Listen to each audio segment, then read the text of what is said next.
Bullet Raja Ravi Teja एक अच्छे दिल वाला छोटा बदमाश है। वह एक समारोह में श्वेता तापसी से मिलता है और उसके प्यार में पड़ जाता है, लेकिन वह पहले से ही एक शक्तिशाली स्थानीय गुंडे हार्बर बाबू सुशांत सिंह से जुड़ी हुई है।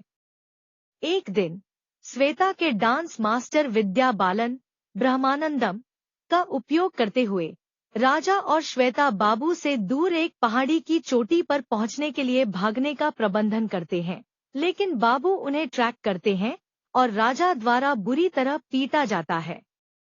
आखिरी समय में बाबू पहाड़ी की चोटी से राजा को टक्कर मारने के लिए अपनी स्कॉर्पियो कार का उपयोग करता है। राजा पहाड़ी पर उगने वाली एक शाखा से चिपक जाता है, लेकिन वह फिसल जाता है और नीचे गिर जाता है, फिर भी जीवित रहने का प्रबंधन करता है। तभी चित्रगुप्त MS नारायण कहानी बदलते हैं और कार जो पहाड़ी के किनारे पर फंसी हुई थी राजा के ऊपर गिर जाती है और जैसे ही वह कुचला जाता है, स्कॉर्पियो कार में विस्फोट हो गया जिससे उसकी मौत हो गई। राजा यमलोकम जाता है, जहां उसे पता चलता है कि चित्रगुप्त द्वारा उसका जीवन अन्यायपूर्वक समाप्त कर दिया गया है और इसलिए वह यमधर्म राजा प्रभु के साथ लड़ाई करता है। एक असहाय यम बुलेट राजा को 3 विकल्प देता है। या तो वह एक चीनी योद्धा हो सकता है जो 2 दिन बाद मरने वाला था, एक आतंकवादी जिसकी भी जीवन अवधि समान थी, या लालची दुष्ट और आंध्र प्रदेश के भ्रष्ट गृह मंत्री रवि तेजा, जो एक को बदलने का फैसला करता है जनता का उसके प्रति स्नेह और समर्थन का एहसास होने के बाद नया पत्ता, लेकिन उसके सहयोगी बलराम सायाजी शिंदे, शांताराम अविनाश और पवित्रानंद रघु बाबू द्वारा उसे मार दिया जाता है।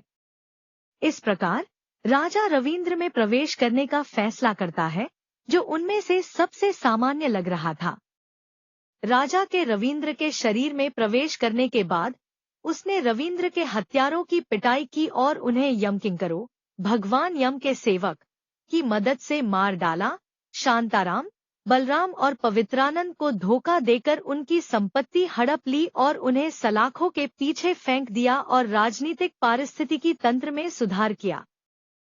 सत्तारूढ़ दल तिकड़ी शांताराम बलराम और पवित्रानंद हार्बर बाबू की मदद से जमानत प्राप्त करते हैं और रविंद्र राजा को मारने की कोशिश करते हैं, लेकिन रविंद्र राजा द्वारा उनकी जब्त संपत्ति के साथ किए गए सामाजिक कल्याण के कारण तिकड़ी में सुधार हो जाता है।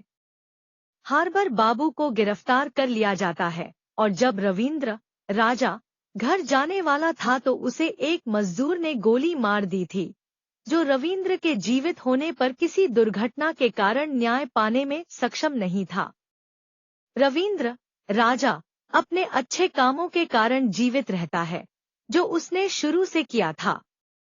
रविंद्र राजा को भगवान यम से आशीर्वाद मिलता है क्योंकि उन्होंने लोगों का समर्थन करके नेक काम किया।